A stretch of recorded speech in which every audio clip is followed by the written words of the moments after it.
Zee 24 तास एक पाऊल पुढे।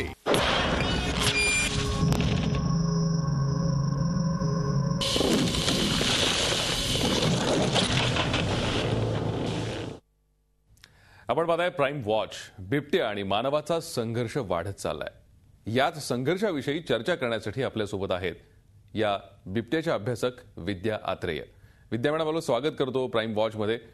बिबट्या मानवी वस्तीवर हल्ला का करतो आणि म्हणजे जंगलातलं खाद्य कमी पडतंय की माणसानं जंगलावर अतिक्रमण केलंय, काय वाटतं आपल्याला? इंडिपेंडन्सच्या वेळी 100 लोक पर स्क्वेअर किलोमीटर होते। आता तुम्ही बघितलं की 300 लोक आहे स्क्वेअर किलोमीटर। तर कायम भारतात भरपूर लोक आहे आणि कायम लोकांनी खूप पाळीव जनावर ठेवलेले आहे। आता तुम्ही संजय गांधी राष्ट्रीय उद्यानचं उदाहरण घ्या। आतमध्ये आहे हिरण, चितल, सांबार आणि तुम्ही बाहेर गेलं की लोकांचं पाळीव जनावर आहे, कुत्रे आहे, डुकरे आहे, मांजर आहे, शेळी आहे। भरपूर खाद्य लोकांचं जवळ बिबट्यासाठी असतं।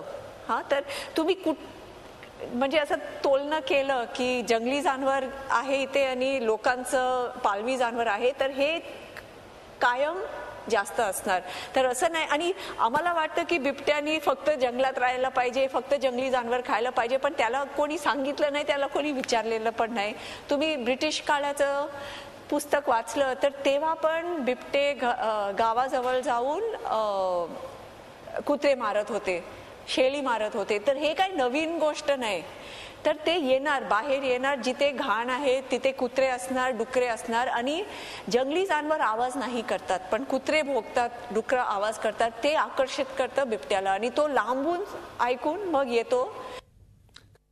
थोडक्यात विद्या मॅडम, पाळीव प्राणी जे आहेत ते बिबट्याला आकर्षित करतात आणि त्यामुळे बिबट्याच्या वस्तीजवळ मानवी वस्ती वाढतीये हे आपण म्हणताय। पण बिबट्या आणि माणसातला संघर्ष कमी करण्यासाठी काय प्रयत्न व्हायला हवेत असं आपल्याला वाटतंय?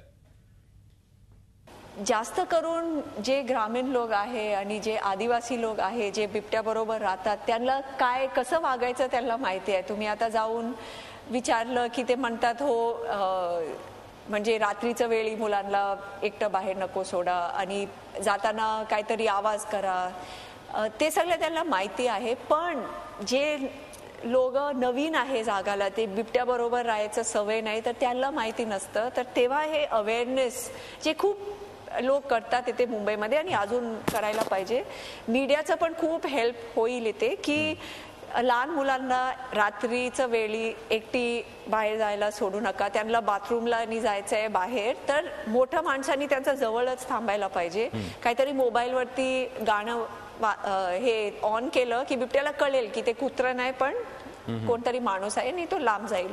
दुसरी गोष्ट हे आहे की पाड्याच्या जवळ नाहीतर म्हणजे जिथे राहायचं जागा आहे, बिल्डिंगच्या जवळ जे काही कचरा आहे ते तुम्ही जे स्थानिक लोकांनी मिळून काहीतरी त्याचा म्हणजे काहीतरी करायला पाहिजे, नाहीतर ते वेस्टमुळे तुम्हाला खूप प्रॉब्लेम होऊ शकतात।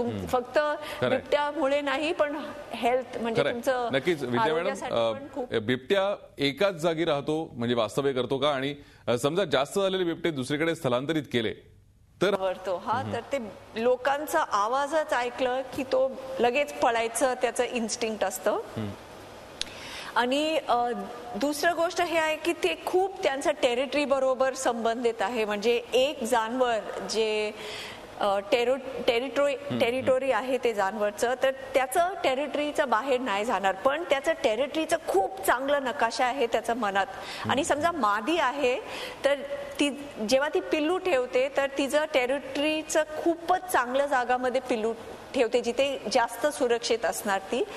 आणि दुसरं आम्हाला नाही माहिती, पण बिबट्या मादी कायम पिल्लू बरोबर असते। जेव्हा पिल्लू 2.5-3 वर्षाचं होतात मग ते निघून जातात, पण तिला लगेच मग दुसरं पिल्लू होतात। तर तिचं पूर्ण जीवनात ती कायम पिल्लू बरोबर असते आणि 2-3 वर्षपर्यंत ते पिल्लूला आईचं ट्रेनिंग लागतं की कसं शिकार करायचं, लोकांपाशी कसं नाही जायचं। आणि आम्ही असं आईला पिंजरा लावून पकडलं की ते जे पिल्लू मागे राहतात त्यांना बरोबर शिकार करायला माहिती नाही। थोडक्यात स्थलांतरित करून हा प्रश्न सुटणार नाही विद्या मॅडम। आपण याच्यावरती आणखीन चर्चा करणार, मात्र वेळ झाली एका छोट्याशा ब्रेकची। आपण पाहत राहा प्राइम वॉच। झी 24 तास एक पाऊल पुढे।